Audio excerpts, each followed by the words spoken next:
Hello everyone, हम पढ़ रहे हैं control and coordination class 10 biology का चैप्टर 2 और उसमें हमने ऑलरेडी सारे टॉपिक कवर कर चुके हैं। एक लास्ट टॉपिक है और इम्पोर्टेंट टॉपिक है एंडोक्राइन सिस्टम। ये लास्ट लेक्चर होगा आपका। इससे पहले सारे लेक्चर सारे टॉपिक हो चुके हैं, आप पिछले प्रीवियस वीडियो में देख सकते हैं। आई टैब का लिंक आपको दे दिया जाएगा। आज जो पढ़ने वाले हैं एंडोक्राइन सिस्टम है, इंपॉर्टेंट भी है और इससे क्वेश्चंस आते भी हैं डायरेक्ट हार्मोन से रिलेटेड। तो ये एंडोक्राइन सिस्टम होता क्या है? बेसिकली ये सारे हार्मोन्स बेसिकली हमारे बॉडी में सेक्रेट होते, उन्हीं के बारे में पढ़ेंगे और इजी है। आप पूरी वीडियो को देखेंगे तो डेफिनेटली आपको 100% समझ में आ जाएगा। तो लेट्स स्टार्ट एंडोक्राइन सिस्टम।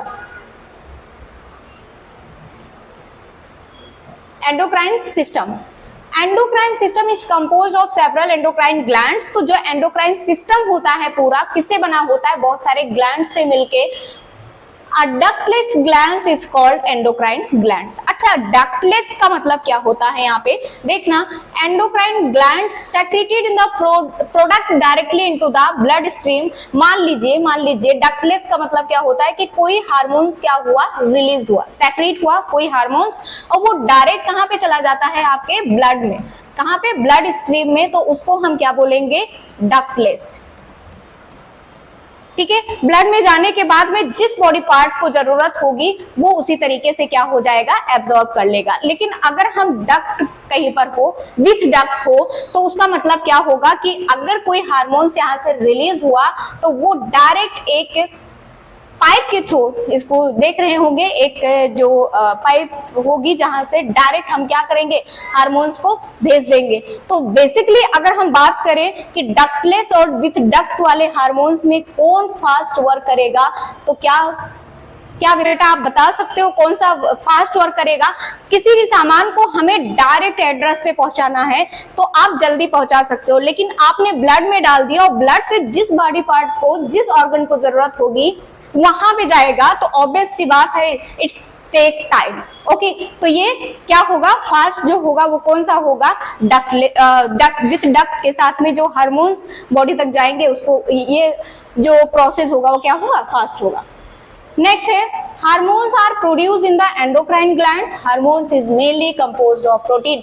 तो कभी कभी डायरेक्ट पूछता है कि हार्मोन्स जो होते हैं वो किससे कंपोज्ड होते हैं, तो आपको क्या बताना है कि हार्मोन्स प्रोटीन के थ्रू कंपोज्ड होते हैं। नेक्स्ट है हार्मोन। और हार्मोन्स को अगर बात करें तो उसको हम क्या बोलेंगे? Chemical messengers. क्योंकि जो भी ग्लैंड्स उसमें जो भी सेक्रेशन होगा वो क्या होगा? केमिकली होगा। तो केमिकली मैसेंजर्स के नाम से भी इसको जानते हैं। ठीक है, secreted in very small amount. और ये जो सेक्रेशन होता है वो क्या होता है? स्मॉल अमाउंट में होता है। Specialised tissues called ductless gland. और जो टिश्यूज में वो जाता है उसको हम क्या बोलते हैं? Ductless glands. They act the target tissues. और जिस टिश्यूज को जरूरत होती है वहां पे वो डक्टलेस होके फिर ब्लड में जाता है और फिर ब्लड से जो टारगेट टिश्यूज होते हैं, जिस टिश्यूज को उस हार्मोन्स की जरूरत होती है वहां तक वो पहुंच जाता है। They target tissues organ usually away from the sources. Endocrine system helps in the control and coordination through chemical compounds called hormone। तो जब एंडोक्राइन सिस्टम है, एंडोक्राइन सिस्टम कंट्रोल कोऑर्डिनेशन में केमिकल कंपाउंड क्या होगा? इन्वॉल्व होगा। तो आप बोल सकते हैं जहां पे केमिकली कंपाउंड्स इन्वॉल्व होगा किसी भी सिस्टम में तो उसको हम क्या बोलेंगे? Endocrine system. एंडोक्राइन ग्लैंड्स क्या होता है? A ductless gland that secrete hormone directly into the blood stream. वही ग्लैंड्स जो भी ये डायरेक्ट कहाँ पे चला जाएगा? ब्लड स्ट्रीम में चला जाएगा। ये हार्मोन्स रिलीज हुआ और डायरेक्ट कहाँ पे जाएगा? ब्लड में जाएगा। तो उसको हम क्या बोलेंगे? Endocrine glands. और ये क्या होते हैं? डक्टलेस होते हैं। अच्छा बेटा, यहाँ पे कुछ हार्मोन्स है जो सेक्रेट होते हैं तो उसका लोकेशन क्या होता है वो हम देखते हैं।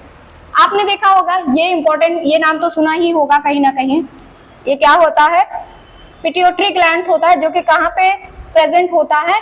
माइंड वाले पोर्शन में होता है। थायराइड जो होता है बेसिकली वो नेक में होता है बेटा, यहाँ पे नेक में होता है थायराइड ग्लैंड। और जो पिट्यूटरी ग्लैंड होता है वो किस में होता है? ब्रेन में होता है। तो ये इंपॉर्टेंट है। अगर आप आगे भी पढ़ाई करेंगे, कोई कंपटीशन दे रहे हैं तो डायरेक्ट 1 नंबर में ये पूछ लेता है और बोर्ड में भी आपके 1 नंबर में MCQ में पूछने की चांसेस बनता है। तो पिट्यूटरी ग्लैंड्स आपके ब्रेन में होता है, थायराइड ग्लैंड्स आपके नेक में होता है, और ये एड्रेनल ग्लैंड्स जो होता है बेटा ये कहाँ पे, पैनक्रियाज में होता है, और टेस्टिस में होता है आपके टेस्टोस्टेरोन ग्लैंड्स। आप जब आगे रिप्रोडक्शन पढ़ेंगे तो उसमें आपको बताया जाएगा टेस्टोस्टेरोन जो ग्लैंड्स होगा वो किस में, टेस्टिस में होगा, जो कि किस में होता है, मेल में होता है। अब हम बात करते हैं फीमेल में, तो फीमेल में पिट्यूटरी ग्लैंड्स ब्रेन में होगा, थायराइड ग्लैंड्स नेक में होगा, एड्रेनल ग्लैंड्स जो है वो पैनक्रियाज में होगा, और ओवरी में होगा आपके एड्रेनल ओवरी में हो गया आपके ऑस्ट्रोजन हार्मोन्स। तो अब देखेंगे कुछ हार्मोन्स के नेम हैं, वो कहाँ पे, इनका लोकेशन कहाँ पे है और कहाँ से सेक्रेट होता है। तो फर्स्ट तो है एंडोक्राइन ग्लैंड्स, कौन कौन से सेक्रेट होंगे, लोकेशन कहाँ पे, हार्मोन्स प्रोड्यूस कहाँ से होता है, किस लिए होता है, और उसका फंक्शन क्या होता है। Pituitary glands also called master glands, क्या बोलते हैं बेटा, मास्टर ग्लैंड भी बोलते हैं किसको, ब्रेन को, ब्रेन को नहीं सॉरी, पिट्यूटरी ग्लैंड जो ब्रेन में प्रेजेंट होता है at the base of brain. काम क्या होता है, ग्रोथ का काम करता है। Thyroid stimulating hormones, thyroid stimulating hormones मतलब थायराइड जो होगा वो स्टिमुलेट करेगा किसके थ्रू, पिट्यूटरी ग्लैंड्स के। यहाँ पे देखना, ग्रोथ हार्मोन्स स्टिमुलेटेड ग्रोथ, मतलब जो बॉडी का ग्रोथ होता है उसको क्या करेगा, कंट्रोल करेगा, फंक्शन करेगा उसमें, stimulate the functioning of the thyroid gland. ये क्या होगा, एक तरीके से जो पिट्यूटरी ग्लैंड्स होता है, मेन याद करना है लोकेशन और याद करना है हार्मोन्स प्रोड्यूस कहाँ से होता है। थायराइड ग्लैंड्स नेक पे होता है, थायरोक्सिन जो हार्मोन्स रिलीज होता है उसको हम क्या बोलते हैं, थायरोक्सिन, और पिट्यूटरी ग्लैंड्स जो हार्मोन्स रिलीज करता है उसको हम क्या बोलते हैं, ग्रोथ हार्मोन्स। अच्छा देखना, एडर्नल ग्लैंड्स कहाँ पे होता है, किडनी के अबव होता है बेटा, किडनी के अबव होता है एडर्नल जो हार्मोन्स प्रोड्यूस करता है, और ये काम कहाँ पे आता है, prepare the body for emergency situation and hence is also called fight and flight hormone. मतलब यहाँ पे है कि जैसे एडर्नल हार्मोन होता कहाँ पे, जैसे आपको कहीं पर ऐसी सिचुएशन आ जाए लड़ाई झगड़े करने की, है ना, एग्रेसिव ये एंगर का, तो वहां पे कौन सा ग्लैंड्स आएगा, कौन सा ग्लैंड्स आएगा, एडर्नल आएगा बेटा। पैनक्रियाज नियर स्टोमक, स्टोमक के पास में होता है, इंसुलिन होता है, और ये आपने बहुत ही इंपॉर्टेंट है, हमेशा आप सुनते आएंगे कि अगर इंसुलिन की कमी हो गई तो ये क्या हो जाता है, डायबिटीज, और ये कंट्रोल करता है ब्लड शुगर लेवल को। टेस्टिस मेल में पाया जाता है, स्कोर्टम में, कहाँ पे, स्कोर्टम वाले पोर्शन में, और ये कौन सा हार्मोन्स रिलीज करता है, तो टेस्टोस्टेरोन। ओवरी, और ये स्पर्म को प्रोडक्शन में काम करता है बेटा, जो स्पर्म होता है ना वो प्रोडक्शन में काम करता है, development of secondary sexual characters during puberty, और जब प्यूबर्टी आती है, जब आप सेक्सुअली प्रिपेयर हो जाते हैं तो उस टाइम पे जो स्पर्म बनता है वो किसकी वजह से बनता है, टेस्टोस्टेरोन हार्मोन्स की वजह से। ओवरी में फीमेल नियर यूट्रस के पास में होता है, ऑस्ट्रोजेंस जो हार्मोन्स प्रोड्यूस करता है और एग प्रोडक्शन में काम आता है। इसका क्या काम होता है, एग प्रोडक्शन में ड्यूरिंग प्यूबर्टी ही ये क्या होगा, जनरेट होगा। अच्छा यहाँ पे थायरोक्सिन का काम क्या था, control general metabolism and growth in the body, जो मेटाबॉलिज्म और ग्रोथ है बॉडी का उसको कंट्रोल करने में काम आता है। अब देखेंगे डायबिटीज के बारे में बेटा, क्योंकि ये थोड़ा सा इंपॉर्टेंट हो जाता है, इससे क्वेश्चंस बनते हैं, इसलिए हम इसको अलग से भी पढ़ेंगे। It is due to deficiency of insulin, insulin deficiency मतलब होता है कम होना, इंसुलिन की कमी होगी, hormone secreted by the pancreas that the responsible to lower control the blood sugar level. क्या हो जाता है कि due to the deficiency of insulin hormone secreted the pancreas से जो हार्मोन सेक्रेट होगा और वो क्या करेगा, ब्लड शुगर लेवल को कंट्रोल करेगा। ट्रीटमेंट कैसे हो सकता है, patient have the internally administer injection of insulin hormone which help is regulating blood sugar level. तो पेशेंट्स को जो इंजेक्शन लगाया जाएगा जो इंसुलिन हार्मोन्स को क्या करेगा, फुलफिल करेगा और क्या हो जाएगा, वो रेगुलेट मतलब जो ब्लड शुगर लेवल होगा उसको रेगुलेट करने में काम आएगा। इन केस ऑफ फ्लाइट और fight reaction to a emergency situation, adrenal glands release adrenaline into blood which act on heart and other tissues, cause faster heartbeat, more oxygen to muscles, reduce blood supply to digestive blood and skin, diversion of blood और skeletal muscle, increase in breathing rate। तो क्या होता है कि जब आप flight और fight की सिचुएशन में होते हैं तो उस टाइम पे जो एड्रेनल ग्लैंड्स होता है वो जो हार्मोन्स रिलीज करता है एड्रेनल, वो क्या काम करता है, उस टाइम आपके हार्ट बीट तेज हो जाता है, आपके एकदम गुस्से में, डर से बहुत सारे बॉडी में क्या हो जाते हैं, चेंजेस हो जाते हैं। ठीक है, ये आप याद रखेंगे। अच्छा, हमने ह्यूमन में तो पढ़ लिया कि हार्मोन्स होते हैं, हार्मोन सेक्रेट होते हैं, बट प्लांट्स में भी हार्मोन्स होते हैं। जैसे प्लांट्स ग्रो करता है कैसे, control and coordination in plants में पढ़ेंगे, movements in plants and plants hormone, coordination in plants क्या होगा, अनलाइक एनिमल्स, मतलब एनिमल्स के opposite plants do not have a nervous system, मतलब प्लांट्स में नर्वस सिस्टम नहीं होता है। क्योंकि प्लांट्स, अगर आप प्लांट्स को काटते हो तो ऑब्वियस सी बात है उसको दर्द नहीं होगा, उसको पेन नहीं होता है। ठीक है, क्योंकि उसमें नर्व्स नहीं होते, उसके ब्रेन काम नहीं करता है, तो नर्व नहीं होंगे, ब्रेन नहीं होगा, स्पाइनल कॉर्ड नहीं होगा बेटा। ठीक है, इसलिए प्लांट्स को कहते हो वो तो लिविंग ऑर्गेनिज्म है, बट उसको पेन क्यों नहीं होता है, that's the reason behind that, कि आपको उसमें नर्वस सिस्टम नहीं पाया जाता है। Plants use chemical means control and coordination, plants use chemical control and coordination के लिए प्लांट्स केमिकल को यूज करता है। Many plants hormones are responsible for various kind of movements in plant, बहुत सारे मूवमेंट्स होते हैं प्लांट्स में, कौन कौन से होते हैं एक एक करके देखते हैं। Movements in plants can divided into two main part, एक ट्रॉपिक मूवमेंट होगा और एक नास्टिक मूवमेंट होगा। तो टॉपिक में हम पहले बात करते हैं ट्रॉपिक मूवमेंट क्या होता है। The movement which are particular direction in a relation to stimulus are called tropic movement. Tropic movements happen as a result of growth of plants part in a particular direction. They are 4 types of tropic movement. मान लो ये plants है, plants एक direction में grow कर रहा है, ठीक है, तो वो किसके वजह से होगा, ट्रॉपिक मूवमेंट की वजह से होगा। उसमें कौन सा ग्रोथ आएगा, तो वो एक डायरेक्शन में ग्रो करेगा, उसको हम क्या बोलेंगे, ट्रॉपिक मूवमेंट। अच्छा, जियोट्रॉपिक मूवमेंट क्या होता है, इसमें ट्रॉपिक मूवमेंट में भी जियोट्रॉपिक, फोटोट्रॉपिक बहुत सारे मेथड होते हैं। तो जियोट्रॉपिक मूवमेंट क्या होगा, in growth of plants in responsible to the gravity is called geotropic movement. Roots usually show positive geotropic movements. Geotropic movement जो होगा बेटा वो ग्रेविटी के अकॉर्डिंग काम करेगा, ग्रेविटी पे रेस्पॉन्सिबल होगा। जैसे मान लो हमने प्लांट्स लगाया तो प्लांट्स की रूट्स क्या होती है, नीचे ग्रो करती है ना कि ऊपर, तो और ग्रेविटी भी कैसा लगता है, अगर आप कोई किसी चीज को फॉल करवा रहे हो तो वो कहाँ जाएगा, नीचे ही जाएगा।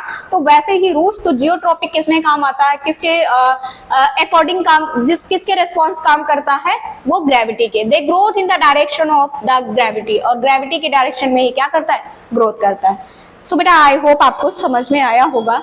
Stems usually show negative geotropic movement, और भाई अगर बात करें स्टेम की तो स्टेम जियोट्रॉपिक के अपोजिट काम करता है तो वो नेगेटिव हो जाएगा। ठीक है, फोटोट्रॉपिक मूवमेंट किसको कहते हैं, फोटो मतलब होता है कहीं पे लाइट, फोटो नाम सुनते ही आपके दिमाग में आना चाहिए सनलाइट।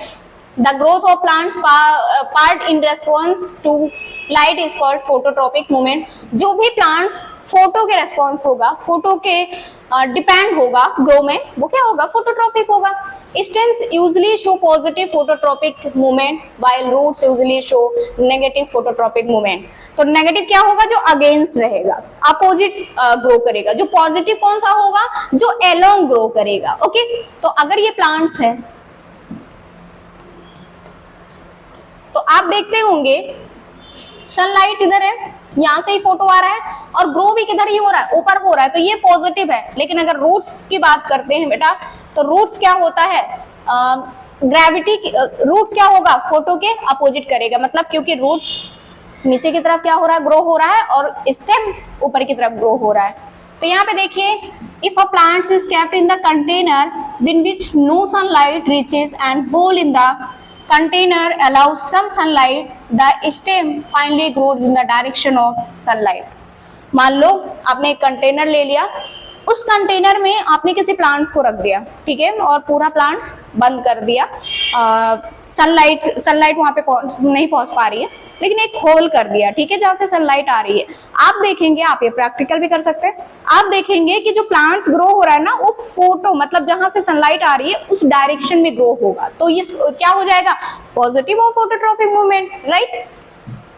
नेक्स्ट है, this happens because the higher rate of cell division in the part of stem which is away from the sunlight. ये क्या होगा, as a result the stem bends toward the light. क्या होगा कि जो cell division का part होगा वो क्या होगा, अवे फ्रॉम सनलाइट होगा, इसलिए जो स्टेम होगा वो बैंड होगा किसके तरफ में, सनलाइट के तरफ। The height and rate of the cell division is attained by increased secretion of the plants hormones auxin। और ये जो plants hormones, ग्रोथ का plants hormones होगा वो कौन सा होगा, auxin। तो आप इसको याद रखेंगे, auxin in the which is away from the sunlight। तो ये क्या करेगा, सनलाइट के अवे करेगा। डायग्राम आप देख सकते हैं कि ये क्या है, पॉजिटिवली जियोट्रॉपिक, मतलब क्या होगा कि ये जो है वो जियोट्रॉपिक क्या होता है, जो ग्रेविटी की टुवर्ड्स ग्रो करता हो, और ये रूट्स की बात कर रहा है तो ये क्या होगा, पॉजिटिव होगा, ठीक है। और एज इट इज अगर हम बात करते हैं फोटोट्रोपिज्म, मतलब तो फोटोट्रोपिज्म क्या होगा, लाइट्स के टुवर्ड्स काम करेगा, जिधर लाइट आएगी उधर ही क्या होगा, वो ग्रो करेगा। तो आप यहाँ पे देख सकते हैं ये सनलाइट है, और यहाँ से जो प्लांट्स का ग्रो हो रहा है, किधर बैंड हो रहा है उसका स्टेम, जिधर पे लाइट दिख रहा है। तो ये तो हो गया नेगेटिव ग्रेविटी। ग्रेविटी के क्या है, नेगेटिव है, लेकिन फोटो के क्या है, पॉजिटिव है। और ये ग्रेविटी के क्या है, पॉजिटिव है, और फोटो के क्या है, नेगेटिव है। तो ये डायग्राम भी आप देख सकते हैं। नेक्स्ट है हाइड्रोट्रोपिक मूवमेंट। हाइड्रोट्रोपिक मूवमेंट क्या होता है, अब वाटर के बियॉन्ड ये ग्रो करेगा, वाटर जहां पे होगा वहां पे ग्रो करेगा, जिधर ज्यादा वाटर की क्वांटिटी होगी। When roots grow in the soil, क्या आप प्लांट्स के सॉइल में ही वाटर को डालते हैं, तो when roots grow in the soil they usually grow towards the nearest source of water, this source is positive hydrotropic movement. क्या बोल रहा है कि सॉइल में जिधर वाटर का सोर्सेज ज्यादा होगा, प्लांट्स का ग्रो उधर ही होगा। थिग्मोट्रोपिज्म मूवमेंट क्या होगा, the growth in a plants part are response to touch is called thigmotropism movement. यहाँ पे एक तरीके से स्टिमुलस है, टच करके, और अगर जिस पोर्शन को हमने टच किया प्लांट्स के, वो पोर्शन क्या होगा, ज्यादा जल्दी ग्रो करेगा। Such movement are seen in dendrites of climber. तो ये आप याद रख सकते हैं, डेंड्राइट्स ऑफ क्लाइंबर का ये मूवमेंट देखने को मिलता है। The dentril grow in the way so as it can coil around a support. The differential rate of cell division in different part of the dentril happens due action of auxin। और आपको पता है जो auxin hormone है plants का, plants के grow करने में काम आता है। नेक्स्ट देखते हैं नास्टिक ट्रोपिक मूवमेंट में हमने पढ़ा थिग्मोट्रोपिज्म, और क्या पढ़ा, जियोट्रोपिज्म, और क्या पढ़ा, फोटोट्रोपिज्म, और क्या पढ़ा, हाइड्रोट्रोपिज्म। तो 5-4 टॉपिक इसमें था। अब नास्टिक आएगा। नास्टिक मूवमेंट में क्या होता है, the nastic movement which do not depend on the direction from the stimulant act called nastic movement। जैसे हमने टॉपिक में पढ़ा था कि जिधर वाटर जा रहा है, या फिर ग्रेविटी के डायरेक्शन में ग्रो हो रहा है, या फिर फोटो के डायरेक्शन में ग्रो हो रहा है। नास्टिक मूवमेंट में ऐसा नहीं होगा, डायरेक्शन पे डिपेंड नहीं होगा, do not depend on direction. For example, when someone touches the leaves of mimosa, the leaves drop। आपने देखा होगा छुई मुई का पौधा। छुई मुई का पौधा क्या होता है बेटा, जैसे ही हम टच करते हैं ना, वो क्या हो जाता है, ड्रूप हो जाता है, बंद हो जाता है एकदम से। तो कहने का मतलब है कि जिस पोर्शन को हमने छुआ उससे क्या होना चाहिए, वो तो ग्रो होना चाहिए, क्योंकि हमने थिग्मो में यही पढ़ा है, थिग्मोट्रोपिज्म जो टॉपिक में था। लेकिन जो नास्टिक में होगा वो ग्रो नहीं करेगा, ठीक है, वो तो क्या हो जाएगा, उसके against, do not depends on direction. The drooping is the independent of direction from which the leaves are touched. Such movement usually happens because of changing water balance in the cell.